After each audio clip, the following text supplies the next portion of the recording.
गाजियाबाद में ईद उल अजहा पर एक युवक को चाकू से गोदकर हत्या करने का आरोपी रविवार की सुबह यानी आज सुबह पुलिस मुठभेड़ में ढेर हो गया।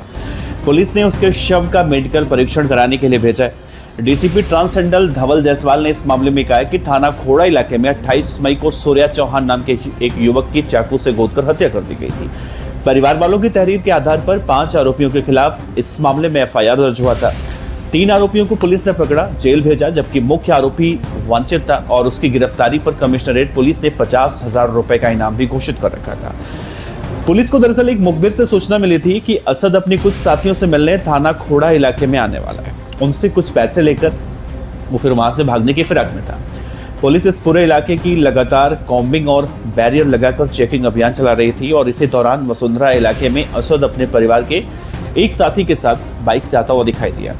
पुलिस की टीम ने उसे रोकने की कोशिश की। असद ने पुलिस की टीम को देखते ही फायरिंग करनी शुरू कर दी। जवाबी कार्रवाई में बाइक सवार असद को पुलिस की गोली लगी, जिसके बाद वो घायल हुआ। घायल को इलाज के लिए अस्पताल भिजवाया गया, जहां चिकित्सकों ने असद को मृत घोषित कर दिया। इस मुठभेड़ में थाना खोड़ा में तैनात एक सिपाही भी गोली लगने से घायल हुआ है। मुठभेड़ के दौरान असद का दूसरा साथी वहां से भागने में कामयाब रहा। दरअसल असद से एक पिस्टल और कुछ मैगजीन भी बरामद हुई हैं। सूर्या जो मारा गया, मुख्य आरोपी से बाइक चलाने को लेकर उसका झगड़ा हुआ था। पुलिस के मुताबिक झगड़ा बकरीद के दिन सुबह के वक्त हुआ। पुलिस की शुरुआती जांच में यह भी निकलकर सामने आया है कि चाकू सूर्या के शरीर में करीब 4 इंच तक घुसा था। मीडिया रिपोर्ट के हवाले से पुलिस ने इस मामले को हत्या की धारा में तरमीम करते हुए मुख्य आरोपी के पिता नवाब, उसके साथी आतिफ और फरहान को पकड़ा है। 2 लोगों को कस्टडी में लेकर पूछताछ भी चल रही है। पुलिस के मुताबिक सूर्या और मुख्य आरोपी पहले से एक दूसरे को जानते थे। दोनों अक्सर मिला करते थे। बकरीद पर कुर्बानी दिखाने के लिए आरोपी ने सूर्या को बुलाया था। पहले तो सूर्या ने आरोपी को मिलने से मना कर दिया। इसके बाद ईद की पार्टी और मुबारकबाद देने की बात उसने कही और कुछ देर की बातचीत के बाद सूर्या आरोपी की बुलाई जगह पहुंचता है। इसके बाद आरोपी ने वारदात को अंजाम दे दिया। शनिवार की सुबह पीड़ित के परिवार के घर लोगों का आना जाना शुरू रहा। विश्व हिंदू परिषद, बजरंग दल, राष्ट्रीय हनुमान दल और हिंदू रक्षा दल के पदाधिकारी और कार्यकर्ताओं का जमावड़ा लग गया। बीजेपी के पूर्व महानगर अध्यक्ष अजय शर्मा सुबह से ही पूरे परिवार के साथ सड़क पर बैठे रहे। उन्होंने परिवार को न्याय मिलने तक हर कदम पर साथ रहने की बात की। खोड़ा के नवनीत बिहार के रहने वाले 11वीं कक्षा में पढ़ने वाले छात्र सूर्या, जिनकी उम्र 17 साल थी, अंतिम संस्कार से पहले शनिवार को करीब 10 घंटे तक तनाव और हंगामा चलता रहा। मामला 2 समुदायों से जुड़ा हुआ था। लगभग 1:30 बजे कल दोपहर शव जैसे ही घर पहुंचा, माहौल बहुत ज्यादा तनावपूर्ण हो गया। पूरा इलाका पुलिस ने छावनी में तब्दील कर दिया था और इसी बीच परिवार और स्थानीय लोगों ने अंतिम संस्कार करने से भी इनकार कर दिया था। वो आरोपियों के एनकाउंटर, घर पर बुलडोजर चलाने और सख्त कार्रवाई की मांग पर अड़ चुके थे। करीब 4 घंटे तक चली बातचीत के बाद प्रशासन के आश्वासन पर सहमति बनी। सरकार की ओर से परिवार को सुरक्षा, शस्त्र लाइसेंस और आर्थिक सहायता देने का भी भरोसा दिलाया गया है। 28 मई को बकरीद के मौके पर सूर्या को कुर्बानी दिखाने के बहाने उसके नाबालिग दोस्त ने पहले उससे बुलाया। आरोप है कि उसी दौरान समुदाय विशेष के युवकों ने चाकू घोंपकर उसकी हत्या कर दी।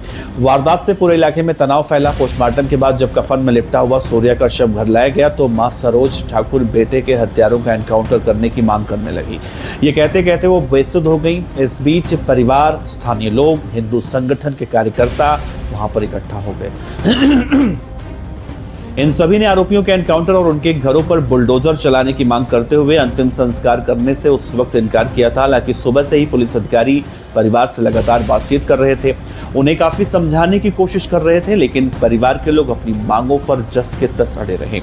दोपहर करीब 3:45 पर अंतिम संस्कार के लिए शव को ले जाने को पूरा परिवार तैयार हुआ, लेकिन हिंदू संगठन के कार्यकर्ताओं के पहुंचने से लोग फिर रुक गए। शाम करीब 4:12 पर शव को एम्बुलेंस में रखा गया और पास में ही गाजीपुर स्थित शमशान घाट ले जाया गया, जहां अंतिम संस्कार कर दिया गया।